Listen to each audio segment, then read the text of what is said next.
Guys আমার কৃষক বন্ধুরা অনেক কম আমার বলছিলেন আমি আদা চাষের একটা ভিডিও করেছিলাম। আদা চাষের ভিডিওটা আমার অনেক কৃষক বন্ধুরা কলম ফোন করে বলছেন ইব্রাহিম ভাই আদা চাষের ভিডিওটা দিলেন অনেক দিন আগে, ঠিক আদা চাষের গাছ কেমন হয়েছে সেটা তো দেখাই নাই। তা আজ চলে আসলাম সরাসরি এই আদা গাছের সেই গাছ দেখাচ্ছে আপনাদের। এই যে আদা গাছ দেখেন, এই যে আদা গাছটা দেখাই, দেখে আগে আদা আদা সুন্দর হবে। এখানে দেখে যে আদা চাষ করছি, অনেকে আমার কৃষক বন্ধুরা বলছিলেন ইব্রাহিম ভাই সে আদা লাগালেন, সে আদা লাগালেও সেই গাছটা দেখেন নাই। তো আজ চলে আসলাম আপনাদের আমার এই কৃষক বন্ধুদের জন্য যারা আদা চাষ করতে চান, আদা চাষ করার আগ্রহ করেন, তাদের আমি প্র্যাকটিক্যালি বোঝাই তারা যেভাবে এই বস্তায় আদা চাষ করবেন, চাষ করলে লাভ হয়। আপনাদের দেখ সুন্দরভাবে দেখাই দেখেন,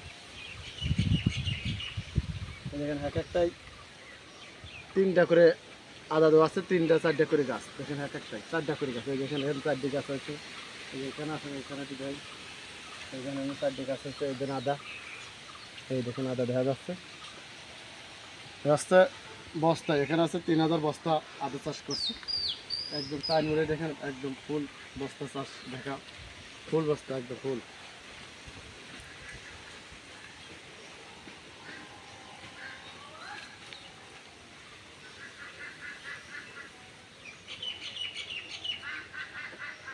যারা এই আদা চাষ করতে চান তারা আদা চাষে কারণ ভালো একটা লাভবান একটা ক্ষেত, আদা অনেক দাম। তাই এখানে দেখেন এই বস্তায় কলম আদা চাষ করছে, সাথে গোবর সার ব্যবহার করবেন, কিছু মাটি দিয়ে এরকমভাবে বস্তায় দিয়ে তারপরে এরপর আদা দেবেন। আদা দেওয়ার পর এই আদাটা খুব ভালো হয়।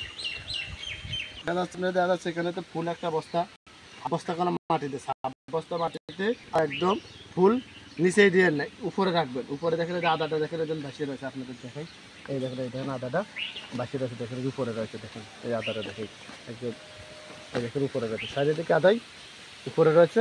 আর খুব সুন্দর একটা জাউলা। আমার কৃষক বন্ধুরা কেন আমার এক বন্ধু সেদিন ফোন করে বলছেন ইব্রাহিম ভাই সে আদার দেখালেন, নাচ করলাম, তাদের জন্য আমি চলে আসলাম আদার একটা ভিডিও নিয়ে। আমার কৃষক বন্ধুরা আদার কীভাবে আদা চাষ করা হচ্ছে আমি করলাম এইভাবে দেখাই। যারা আদা চাষ করতে চান তারা এইভাবে আদা চাষ করতে পারেন। আদার সাথে একটা ভালোবান একটা লাভবান ক্ষেত। আর দেখাই সুন্দরভাবে আপনাদের আদা গাছগুলো ভালোভাবে দেখাই খেলাম।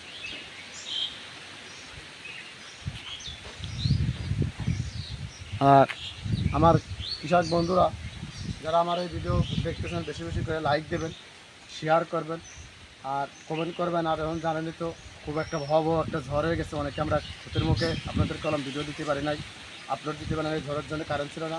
আমার কৃষক বন্ধুরা ভালো থেকো, ইনশাআল্লাহ আমি ভালো থাকবো। আসসালামু আলাইকুম।